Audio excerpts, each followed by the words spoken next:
That same South Africa, let me give you some stats. Same South Africa, the South Africans who are, attacking illegals or foreigners in their country, this is how their land is distributed or is owned. Farm ownership, land owned by individuals in South Africa. White 72%, colored 14%, Indian 5%, black South Africans 4%. 4%, bro. 81.4% of South Africans are black. This is the distribution.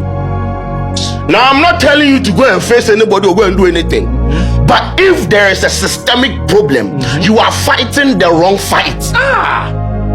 Once again, I'm not encouraging you to go and attack anyone. No, don't do that. It is not advisable. I will never sit and use my but if you are looking at tackling the systemic issue that has made you people like poor and everything, that you think like illegals or foreigners are the ones taking your jobs in your country now. Look at your system. Check the demographics, bro. The people doing you Nangasangasa, you JI give them when they attack the minority. The minor, bro. Because how many Ghanaians are in your country? You see the problem? It is like your brothers. You have a problem with your brothers. This is ridiculous, bro. Sad, bro. What is this? This is ridiculous. Like I don't get it. I don't understand. Oh, South Africa. This is what one of their police chiefs said. They cannot just go and threaten foreigners without knowing whether they are documented or not. That is the KwaZulu Natal Police Commissioner in Wasgonzi. He says what? They will meet with march and march movement leaders. He says civilians have no responsibility to check whether people are documented. This is what a police chief is saying. That civilians do not have any right. They have not been empowered by the constitution to check the legality the legality of foreigners. You have zero right to do that. Come on, man. And you have taken to the street. Working day, working week. Monday, you are on the street looting stores. When you go home and you are impoverished, you are in poverty, you are living in abject poverty, you blame another black man. Are you mad? Why are people personalizing this? South Africans are not xenophobic. If they were xenophobic, Davido would not be so successful here. If South Africans were xenophobic, Chris Brown was not going to have had his most successful tour ever here, his most successful concert as part of his tour. You know how much money Chris Brown made? If South Africans were xenophobic, you see people use words you don't even understand what it means. Xenophobic means hating people of other nationalities because they're not of your nationality, just for that reason. Meaning, we should hate all Nigerians, including Davido. But why is Davido not hated? The thing is, South Africans will cancel you if they have personal issues with you and your behavior and your attitude. Burna Boy is a very good example. I'll use music, that music illustration. Burna Boy, Davido. If South Africans were just cancelling Nigerians because we're xenophobic, why does Davido still operate in this country? Why is he always welcome and why do people go pay to watch him on stage? But why was Burna Boy's show an absolute flop? He couldn't even sell tickets. He had to cancel the show. People need to diagnose some of these things. Reflect. Introspect. All right, I'm out. But before I go, I just need to add that I get irritated with you people saying all these terrible things about us as South Africans. I just have to put it on record. Like I go on social media, people will be talking about all kinds of things.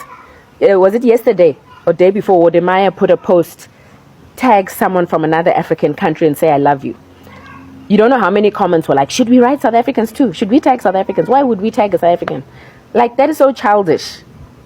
Don't be childish, guys. South Africans are fighting for this country because it's theirs. It's the only place they have. The only place their grandchildren and great-grandchildren have. They don't hate anybody. This is an issue of survival. The government has failed to manage our borders. People have come in here in unmanageable numbers. And now there's a crisis. It's as simple as that.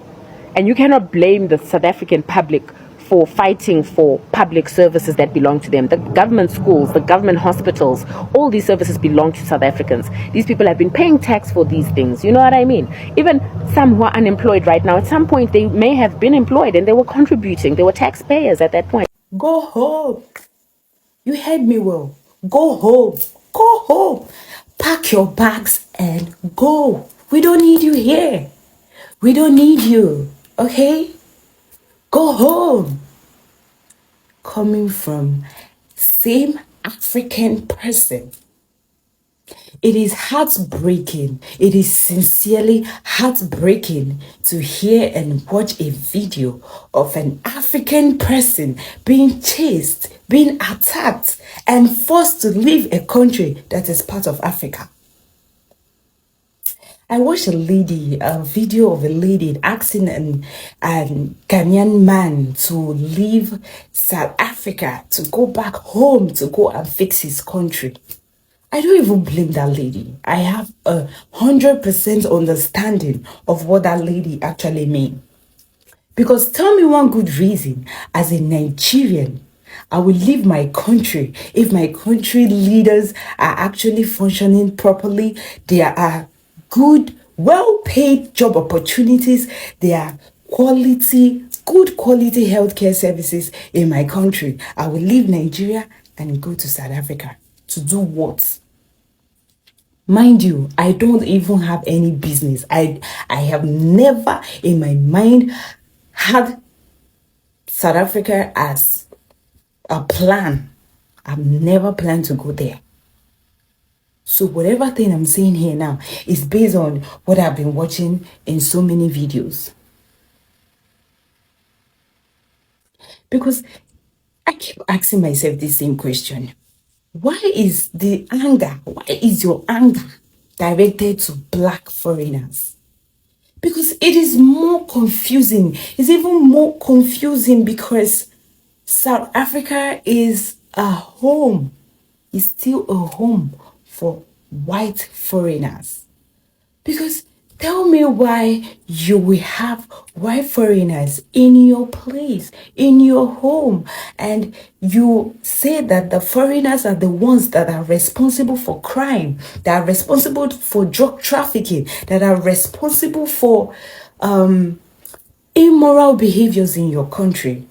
But you don't have the guts. You don't have the audacity. Yes, that lady, Jacinta, because it takes an illiterate and lazy person to just have that mindset that is the black foreigners that are only responsible for these crimes that you guys are listing in all these videos. Why don't you have the audacity? Why don't you have the guts to go and meet these white foreigners and tell them that they should pack their bags and go? They should get their belongings and go back to their place. Why don't you have the audacity? But you have the audacity to go to your same African brother, African sister. You have the audacity to meet them because you know they are vulnerable. You know that even if you do anything, nothing will happen. Even if you shake the table, it will not happen. But you said it's the foreigners. That is the foreigners that are bringing all these crimes to your country. Why don't you chase the whites? Tell me a country that white people dominate 65% of their land, and tell the landowners that they don't want to associate with them and they don't want you people to associate with them also. Tell me a country that has 50 or 60% white dominance that say that they don't want to associate with you people. It is happening in South Africa, in case you don't know. So this hatred, because I will not say it's love. This is hatred. There are so many ways to, even if you don't want them in your country anymore, there are so many ways to meet somebody. You don't have to humiliate. You don't need to insult. You don't need to make someone, or you don't need to destroy anything. You don't need to destroy their belongings. All you just have to do is meet them, give them a quick notice, and tell them that you don't want them in your country any longer. And let us not forget history. Remember, South Africa, remember. Let us not forget that there was a time during the apartheid era when many African countries came together to fight and support for your freedom. South Africa, for your freedom.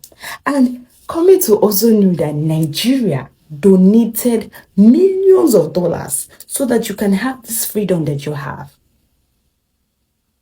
And you are here saying, go home, go home, go home.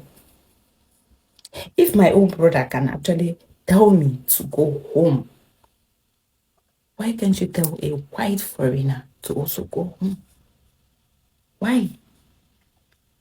Because at the end of the day, the question is still the same thing. Is this what our ancestors fought for? Nelson Mandela will be crying in his grave because he knows that this is not what he fought for. Because I know, even if I'm not, even if I've never met Nelson Mandela, one thing for sure is that he's not happy. He will not be happy that African citizens are actually doing. At the end of the day, we still need to ask ourselves, are we actually building together as one Africa, or we are just tearing each other up? I don't have anything to say much. I'm just here to come and lay this complaint because it is heartbreaking. It is really, really heartbreaking to watch this. To see an African person go to another African place, African country, and eventually you are found in the hospital. You went there to get a health service, and somebody tell you, if you're not a South African, get up and go home. Get up and go home. And imagine I actually go I go to my business place or I go to my workplace. Somebody will just come and spoil my workplace, spoil my shop, scatter my provisions. Because what? I am not a South African. Don't go fire. Is there anything special about Southern African people? Why do black Southern African people think they're special? Is there anything special about Southern African people? A simple answer is yes. It is a wide scientific view, according to genetics and archaeology, that the origin of humanity is in Africa. Most scientists believe that origin, according to archaeology, that origin is spread out across Africa. So that origin is Pan-African. With that fossil of Homo sapien that is 300,000 years old that was found in North Africa. There's also other Homo ancestors that were found all over Africa. But with that being said, there is a very important aspect of that story that is anchored in Southern Africa, in Southern African land. This aspect of the story is what makes the Southern African people special. The Southern African land holds very ancient populations. This is not emotions. This is not from belief. This is science. The Southern African land holds evidence of long-term continuity of human habitation. So when you see us fighting for this land, it's not that we think we're special. We are special. And this land preserves some of the oldest and the deepest genetic lineages here. These are the people you found in Southern Africa. These are the native Southern Africans. These are the black people in South Africa. So you find yourself asking, why do they care so much about anchoring themselves on that land? Why do they care so much about fighting for their position on this land?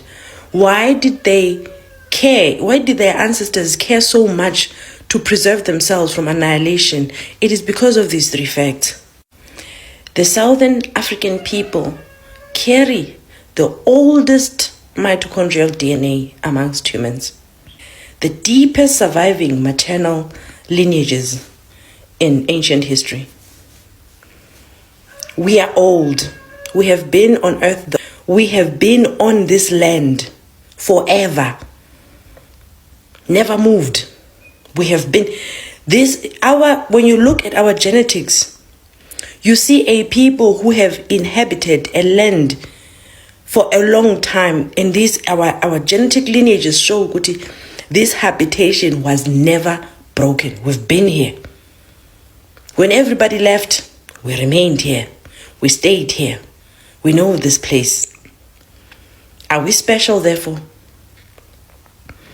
We are a physical living ancestor. Are we special, therefore? Who are we to fight for this land?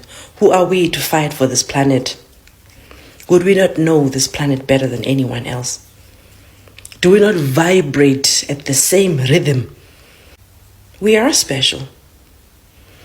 So don't try to take us to North Africa. We've been here. Science says we've been here. We've been here. We've been here. If you're South African with your country and they're coming to work, for a job to be available, that means your fellow African brothers and sisters is not the solution. This video is made for some South Africans who think hate and revenge is a solution. Your fellow Africans are not your enemy. And I'm making this video to remind you of history. Who stood by you during apartheid? Who fought with you? Who helped you? Who gave you home? And who equipped you with military and knowledge and any assistance you needed during the apartheid? Who provided you with money? So I have my paper right here today to remind us of history that we shouldn't forget, because Africa should not be separated. Africans should not be fighting against each other. Let me start. Ethiopia, in 1962, provided Nelson Mandela with military and political training, including guerrilla warfare preparation, and for armed force resistance against apartheid. Addis Ababa hosted several Pan-African meetings. Tanzania, under Julius Nyerere, Tanzania was a major supporter of liberation movements. Tanzania hosted ANC and liberation group meetings, strongly advocated sanctions against apartheid at the UN and African forums. Mozambique, led by Samora Machel, allowed the ANC fighters to operate from its territory, supported sanctions, and cut economic ties with apartheid. Nigeria, the biggest financial and political supporter, gave scholarship to South African exiles. It said that estimated around 100 million money was provided for South Africa in time of apartheid. Ghana, under Kwame Nkrumah, a strong voice against apartheid, Ghana became a base for anti-colonial and anti-apartheid organizing soon after its independence in 1957. These are only few of African countries. That there are more to mention. And I think it's time that we educate ourselves and remember that we shouldn't take justice into our own hands and fight against our fellow Africans. Africa should unite and fight against poverty, fight against corruption, fight against violence against women and children, gender-based violence, not against each other. And if something wrong happens, the justice system should be taking the responsibility, and we should never take justice into our own hands.